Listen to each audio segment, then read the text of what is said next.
네, 안녕하세요. 강정훈 평가사입니다. 자, 이번 시간에는 공용 사용의 이제 보통 절차, 그다음에 약식 절차, 보상 협의회와 보상 전문 기관 관련된 내용을 살펴보도록 하겠습니다.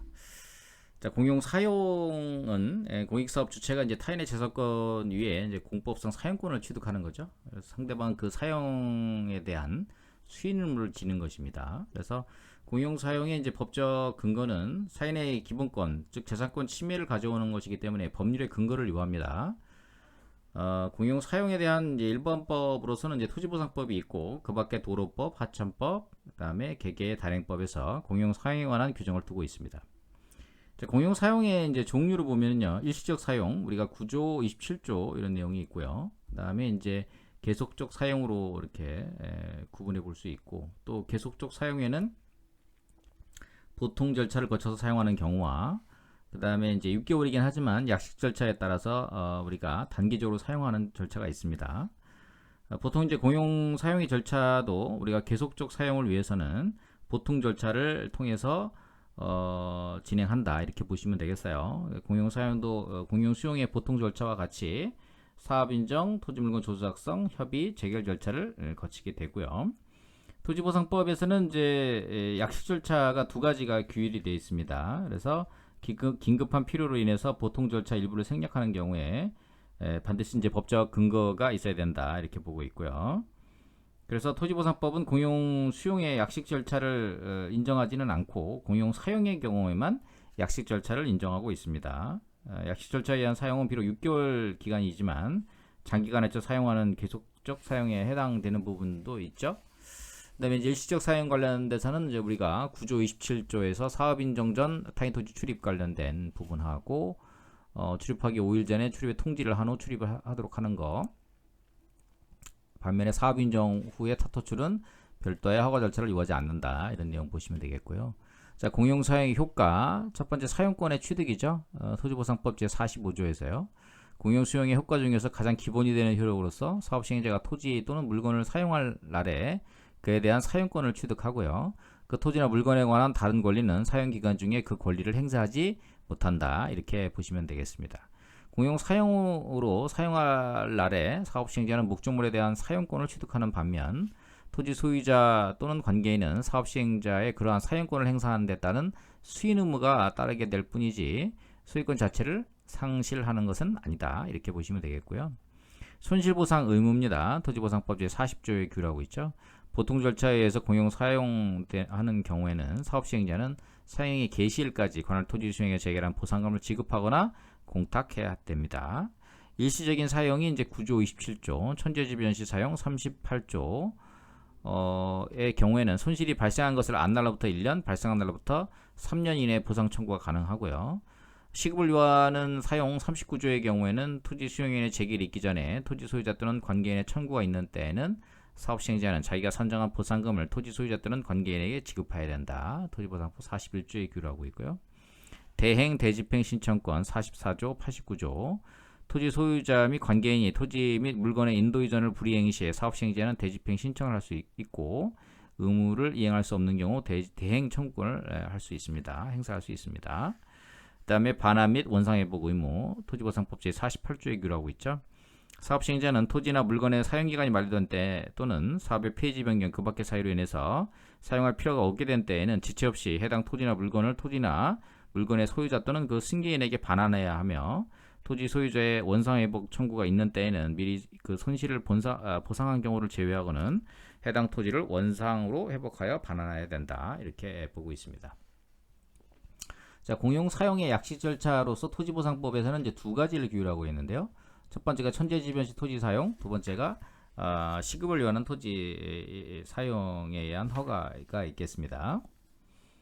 자, 토지보상법 제 38조 규정을 보면요. 제1항 천재지변이나 그 밖의 사변으로 인하여 공공의 안전을 유지하기 위한 공익사업을 긴급히 시행할 필요가 있을 때에는 사업 시행자는 대통령으로 정하는 바에 따라 특별자치도지사 시장구청장의 허가를 받아 즉시 타인의 토지를 사용할 수 있다.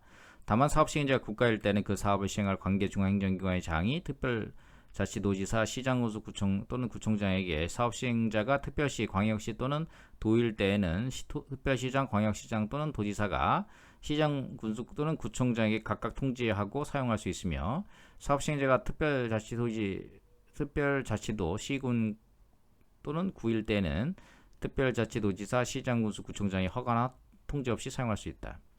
제2항 특별자치도지사, 시장군수 또는 구청장은 제1항에 따라 허가를 하거나 통지를 받은 경우 또는 특별자치도지사, 시장군수, 구청장의 제1항 단서에 따라 타인의 토지를 사용하려는 경우에는 대통령으로 정하는 사항을 즉시 토지 소유자 및 토지 점유자에게 통지해야 된다.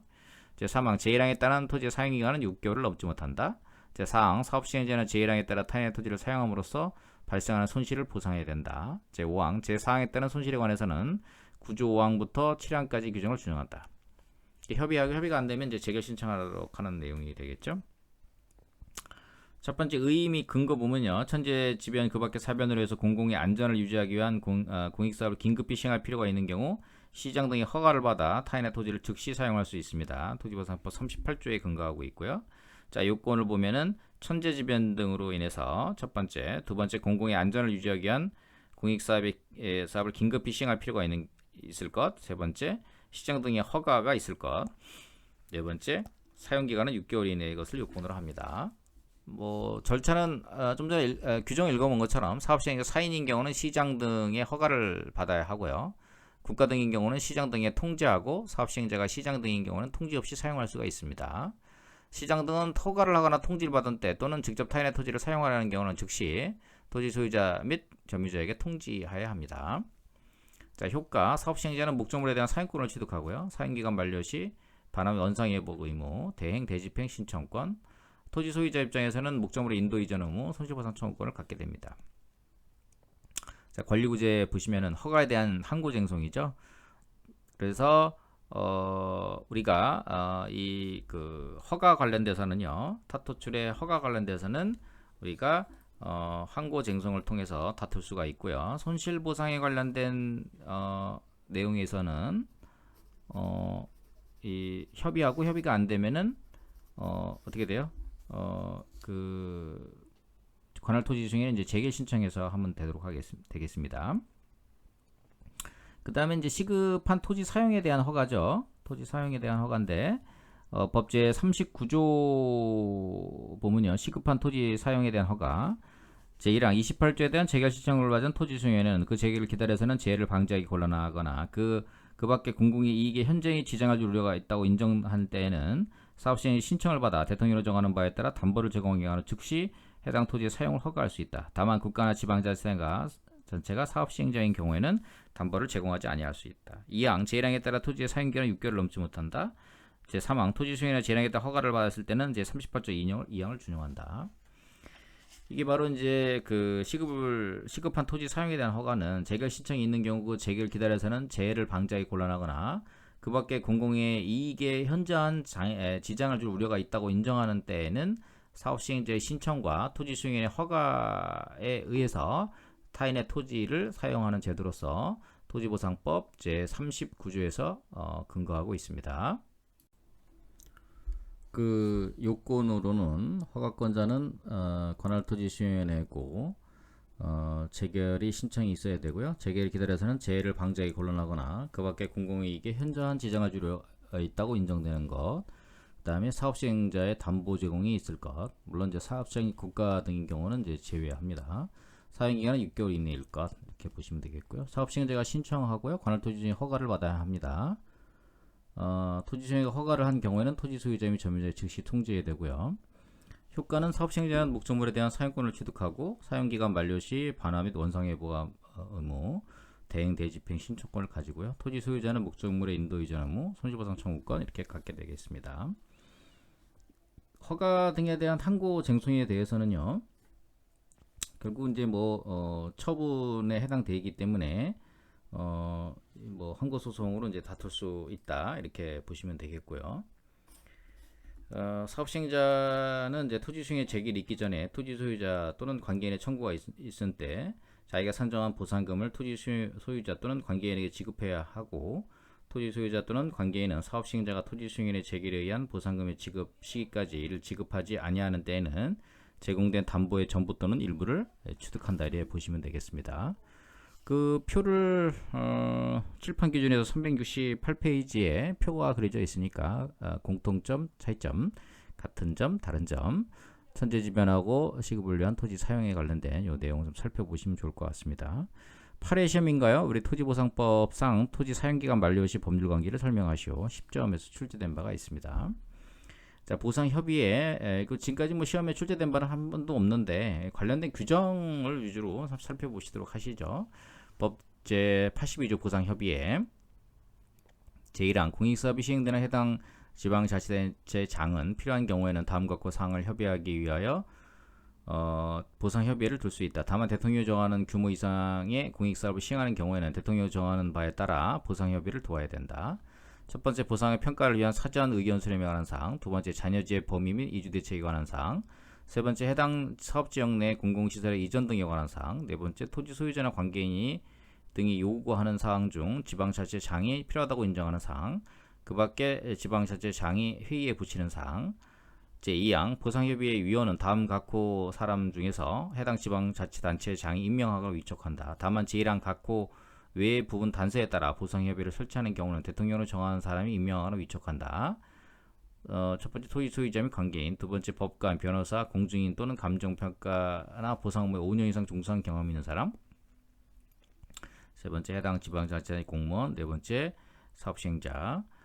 3항 보상협의회 설치, 구성 및 운영에 관한 등에 필요한 사항은 대통령으로 정한다. 그래서 보상협의회 관련된 이런 것들, 특히 이제 주민 참여의 확대, 자발적인 협조, 뭐 이런 것들, 그 다음에 토지 소유자의 불만을 이제 해소할 수 있는 방법, 그래서 공익사업의 효율적인 추진, 뭐 이런 것들이 여기에 이제 들어가 있는 것이라고 볼 수 있겠습니다. 보상협의회 이제 종류와 성격으로 보면은 일단은 보상협의회는 보상 업무에 관한 사항을 협의하기 위해서 시군구에 설치하는 합의제 행정기관이고요. 문제는 이제 행정기관의 권한에 의한 부분 중에 이제 어디에 속하느냐가 문제인데요. 법 제82조 단서 이외의 사업의 경우는 이제 필요한 때 설치할 수 있도록 임의전 자문기관으로 규정하고 있고, 대통령으로 정하는 규모 이상의 공익사업, 이게 이제 면적이 10만 제곱미터 이상, 토지 소유자가 50인 이상에 시행하는 경우는 이제 의무적 자문기관으로 규정하고 있습니다. 그래서 보상협의회 설치 장소는 해당 사업을 관할하는 특별자치도도 시군구에 설치하도록 하고 있고, 시행지역이 2 이상인 경우 걸쳐 있는 경우에는 상호 협의해서 하고, 만약에 협의 불성립 시는 관할 시도, 상위 시도에 하도록 하고 있고, 필수 보상협의의 경우 관할 시군구에 부득이한 사정으로 설치가 곤란하거나 이 이상의 시군구에 걸쳐 있는 경우 열람기간 만료 후 30일 이내에 협의가 이루어지지 아니한 경우는 사업시행자가 설치하도록 하고 있습니다. 설치 절차로 보면은 지방자치장은 보상협의회 설치할 필요가 있다고 인정하는 경우에는 특별한 사유가 있는 경우를 제외하고는 보상계획의 열람기간 만료 후 30일 이내에 보상협의회를 설치해야 하며 사업시행자의 사업 추진에 지장이 없도록 보상협의회를 개최 운영하도록 하고 있습니다. 그 다음에 필수적 보상협의회의 경우 사업시행자가 설치한 경우는 지체 없이 시장구 수청장에게 통지하도록 하고 있습니다. 보상협의회 구성 및 운영에 관련된 사항에 관련돼서는 위원회 임명 또는 위촉은 해당 지방자치단체장 사업시행자가 설치하는 경우는 사업시행자가 하고, 위원장 1인에 이를 포함해서 8인 이상 16인 이하로 구성하고, 위원 중에 3분의 1 이상은 토지 소유자 관계인으로 구성한다. 그리고 위원장이 부득이한 사유로 직무를 수행할 수 없는 때는 위원장이 지명하는 위원이 그 직무를 대행하도록 하고 있습니다. 운영은 위원장은 협의회를 대표하고 협의회 업무를 총괄하고요. 회의는 제적위원 과반수 출석으로 개의하도록 하고 있고요. 위원장은 회의에 협의된 사항을 사업시행자에게 통보해야 하고, 사업시행자는 정당하다고 인정하는 사항에 대해서는 이를 반영하여 사업을 수행해야 된다. 이렇게 보시면 되겠습니다. 자, 보상협의에 관한 사항은 아까 법 제82조 제1항 각호에서 이제 살펴봤고요. 보상 전문기관이죠. 법 제81조의 보상 업무 등의 위탁. 제1항 사업시행자는 보상 또는 이주대책에 관한 업무를 다음 각호의 기관에 위탁할 수 있다. 제1호 지방자치단체. 2호 보상 실적이 있거나 보상무에 관한 전문성이 있는 공공기관 운영에 관한 법률 제4조에 따른 공공기관 또는 지방공기업에 따른 지방공사로서 대통령이 정하는 기관. 제2항 제1항에 따라 위탁시 업무 범위, 수수료 등에 관한 필요한 사항은 대통령으로 정한다. 자, 보상 전문기관에 관련돼서는 사실은 이제 공익사업의 이제 효율적인 수행 관점에서 토지보상법은 이제 사업시행자가 보상 또는 이주대책에 관한 업무를 지방자치단체나 보상 실적이 있거나 보상에 관한 전문성 있는 기관에 위탁할 수 있도록 하고 있고요. 종전 구 공투법에서는 이주대책에 관한 업무를 지방자치단체에 위탁할 수 있는 규정만 두고 있었습니다. 그러나 신설 토지보상법에서는 이주대책에 관한 업무만이 아니라 보상 업무까지 위탁할 수 있도록 하였고, 업무를 위탁받은 기관은 지방자치단체 외에 보상 전문기관도 포함하고 있습니다. 뭐 이러한 규정의 취지는요, 보상에 대한 지식과 경험 또는 전담 직원이 부족한 사업시행자의 경우 전문성과 효율성을 가진 보상 전문기관에 보상 업무 및 이주대책에 관한 업무를 위탁할 수 있도록 해서 원활한 업무 추진과 보상 대상자의 권익을 적정하게 보호할 수 있도록 위한 것이다. 이렇게 살펴보시면 되겠습니다. 자, 보상 전문기관의 법적 지위 관련된 부분에 대해서는 지금 뭐 법률적으로 뭐 명확하게 뭐 정리된 건 없는데요. 일단 보상 전문기관이 될 수 있는 자의 우선순위로 지방자치단체가 있고, 또 동일한 업무를 수행하면서 사업시행자가 직접 하는 경우와 보상 전문기관이 하는 경우를 나누어 지위를 달리 볼 실익이 없다는 점을 볼 때 사실상 이제 공법상 위임 관계가 있는 것이 타당하지 않느냐 이렇게 보고요. 보상 전문기관은 위탁받은 보상 업무에 관해서 독립해서 자기 책임하에 이제 활동할 수가 있겠습니다.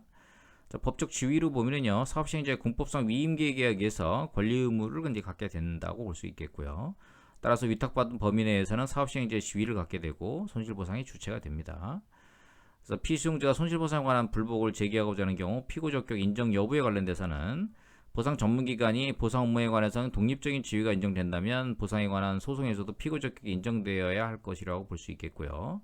따라서 토지보상법이 사업시행자를 규정한 것은 하나의 이제 예시적인 측면이 아닌가 이렇게 볼 수가 있겠습니다. 이거 뭐 이제 법률적인 논의고요. 보상 전문기관의 설치 및 구성에 관련돼서는 토지보상법 시행령 제43조 보상 전문기관 등 제1항에서 제81조 제1항 2호에서 대통령이 정하는 기관이란 다음과 같은 기관을 말한다. 그래서 한국토지주택공사, 한국수산공사, 한국도로공사, 농어촌공사, 한국부동산원, 뭐 그다음에 각 우리 지방 공기업에 따른 뭐 설립한 지방공사. 제 3항에 보면은 사업시행자는 법 제81조에 따라 제2항 각호 업무를 보상 전문기관에 위탁하려는 경우는 미리 위탁 내용과 위탁 조건에 관해서 보상 전문기관과 협의해야 된다 이렇게 되어 있고요. 그다음에 사업시행자는 제81조에 따라 제2항 각호 업무를 보상 전문기관에 위탁하는 때는 별표일에 따른 위탁 수수료를 보상 전문기관에 지급해야 된다.